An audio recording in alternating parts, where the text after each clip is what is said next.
তোর কাজল কালো চোখ। আমার দিন কাটতো রঙিন হয়ে, থাকতো না আর দুঃখ। তোর মায়া মুখটা ভাসলে চোখে, থাকে না রে হুশ।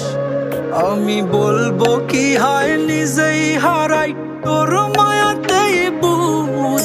আমার ভিতরটাই জানে মায়া কারে বলে, এই মায়া তো কাটবে না।